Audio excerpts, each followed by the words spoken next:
What is up, you guys? Back here, and I want to talk about Jake Paul, Tommy Fury, live in Saudi Arabia, top rank pay-per-view, and it was a interesting fight, to say the least. Before I get started, though, make sure to please hit the subscribe and ring that bell.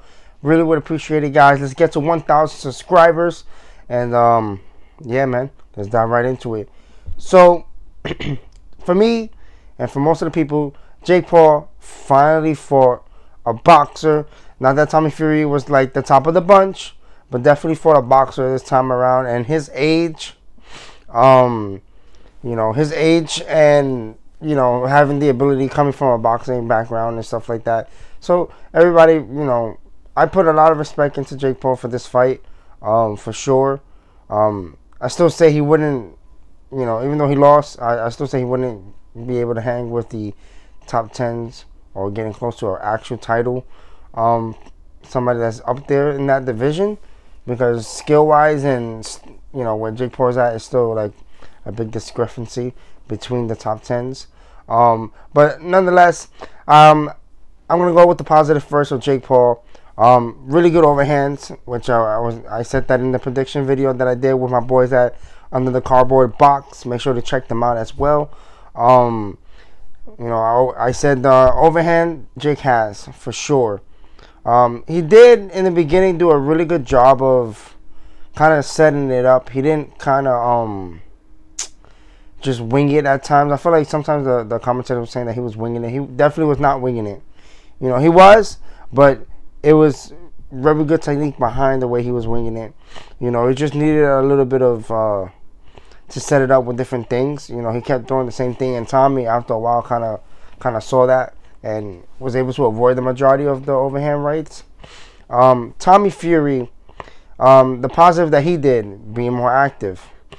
Despite what happened in the 8th, he was definitely more active than Jake Paul was throughout the fight. And just because you get a knockdown does not mean you win the fight.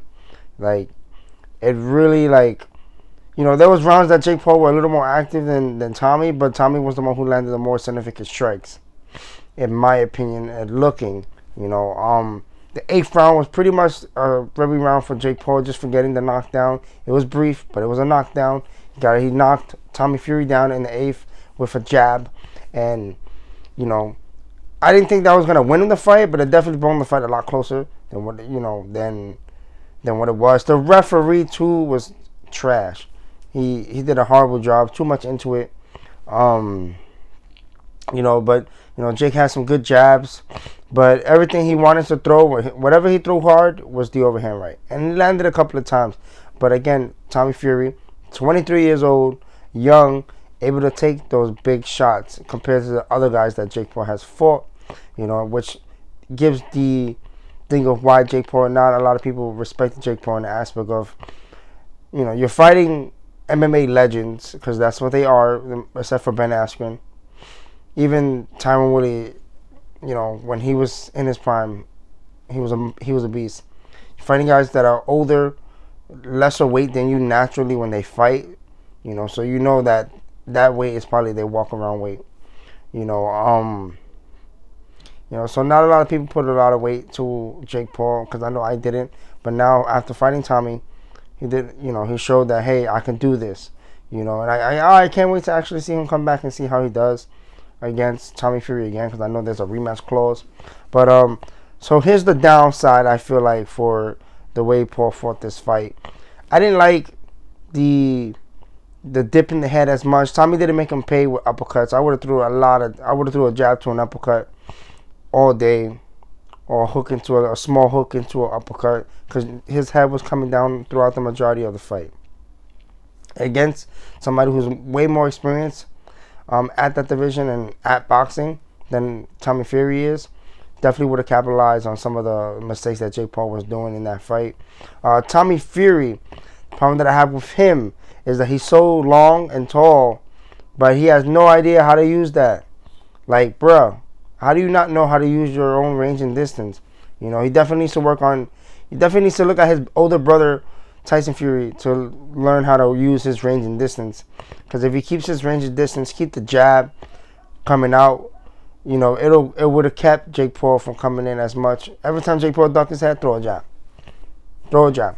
Throw a lot of jabs in this fight. In this fight, if he threw a lot more jabs, you know, probably would have been a better way to set up his big right hand that he was trying to land throughout the fight. And he did land it a couple of times. Jake Paul showed that he has a really good chin.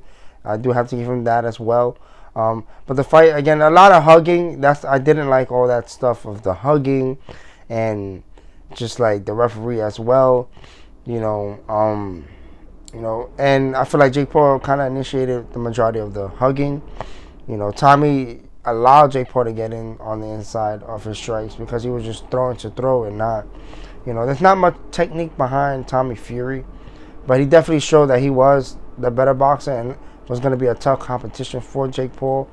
And Jake Paul also made it hard on Tommy Fury as well at times. I think he kind of stunned him a little bit in one of those rounds as well.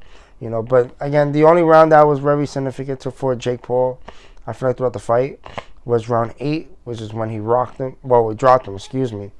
And that was pretty much it. You know, they're supposed to have a rematch. Tommy Fury won by split decision. And rightfully so, because if they would have given it to Jake, I would have been like, okay, no, some bullshit. You know, despite the 8th round, Tommy Fury was the more active and landed the better shots. Even if everything did not land, he was more active and he was the one that was coming forward. So I think the judges got it right in this fight. Let me know down in the comment section, what do you guys thought of Jake Paul versus Tommy Fury? Love to hear you guys' comments. Hit the bell to get all notification, guys. Throw those thumbs up for this video if you like it. I thank you guys for watching, and I'll catch you guys in the next one. Peace.